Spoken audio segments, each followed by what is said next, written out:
What drives a person to choose pain over revenge? To answer a bomb with a call for peace? This is the story of Martin Luther King Jr.'s radical choice, nonviolence. A choice that changed America but demanded an almost unbearable price from him and his people. Arrests, humiliations, constant threats, and finally, the ultimate sacrifice. Today we look at the profound discipline of a man who, facing fierce hatred, built a legacy of peace that still shakes us today by paying the highest price. On the night of January 30th, 1956, a bomb exploded on the porch of a 27-year-old pastor's home. Inside, his wife and 10-week-old daughter narrowly escaped. That man was Martin Luther King Jr. As an armed mob gathered, ready for revenge, he walked out among the debris. He could have demanded blood for blood. Instead, with a disarming calmness, he said, "We cannot solve this problem with retaliatory violence. We must meet hate with love." That night, King forged the principle that would define his life: nonviolent resistance, a powerful weapon with a terrible cost.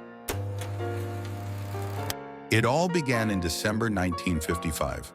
Rosa Parks refused to give up her bus seat to a white man, and the African-American community, tired of Jim Crow's daily humiliations, was ready to act. The question was how to channel that anger into change, not self-destructive violence. The answer came from a new pastor, 26-year-old Dr. Martin Luther King Jr. Elected to lead the new Montgomery Improvement Association, he proposed a total boycott of the buses, hitting the system's finances with disciplined action. The challenge was huge, as nearly 75% of bus riders were African American. King and other leaders organized an incredible carpooling network. For 381 days, the community held out, with many walking for miles. As one elderly woman famously said, "My feet are tired, but my soul is at rest." This peaceful protest was met with brutal violence. Authorities used mass arrests and intimidation. King himself was jailed, calling his arrest the crime of joining my people in a nonviolent protest against injustice. The pressure was crushing, with constant threatening calls and the bombing of his home. Yet inspired by Gandhi, King never backed down from his faith in active, disciplined nonviolence. Finally, on December 20th, 1956, the U.S. Supreme Court declared bus segregation unconstitutional. The boycott was a moral victory that showed the world nonviolent resistance could work, and it launched King onto the national stage. If Montgomery was the baptism, Birmingham in 1963 was the crucifixion. King's SCLC deliberately chose America's most segregated city, ruled by the brutal Bull Connor. The strategy was to provoke a crisis with peaceful marches and sit-ins, filling the jails to show the world segregation's true face. The reaction was terrible. Protesters, including children, were attacked with fire hoses and police dogs. The images shocked the world. On April 12th, King was arrested and put in solitary confinement.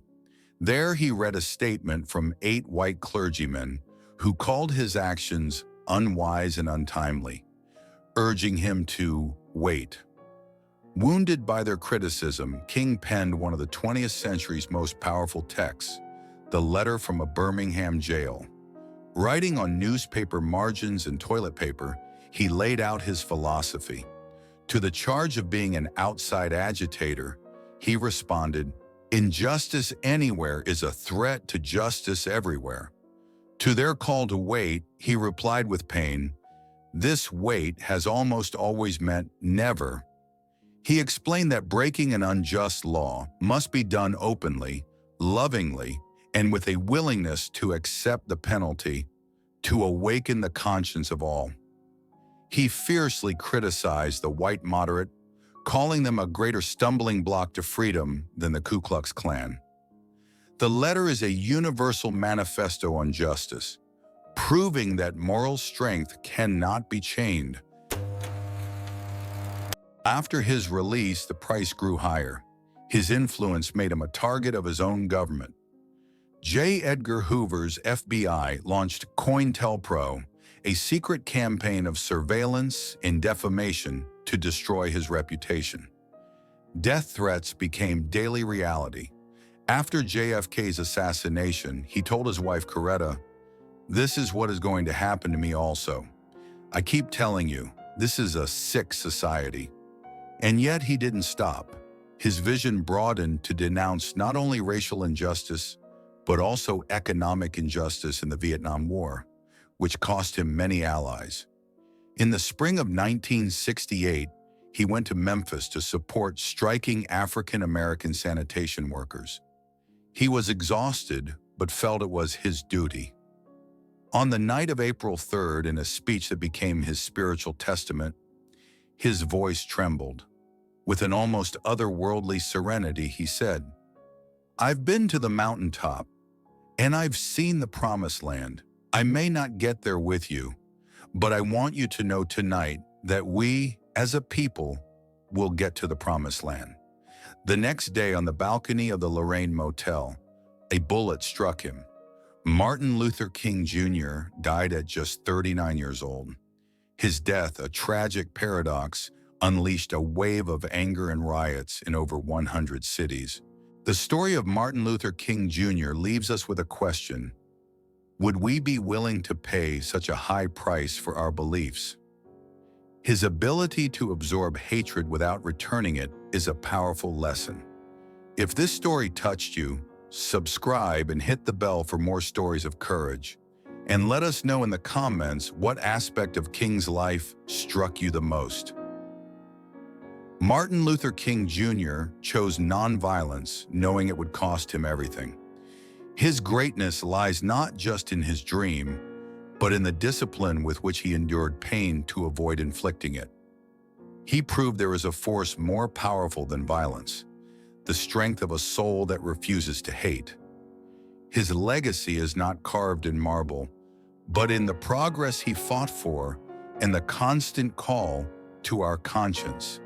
Because as he loved to say, the arc of the moral universe is long, but it bends toward justice. And his sacrifice is proof that every painful step along that arc matters.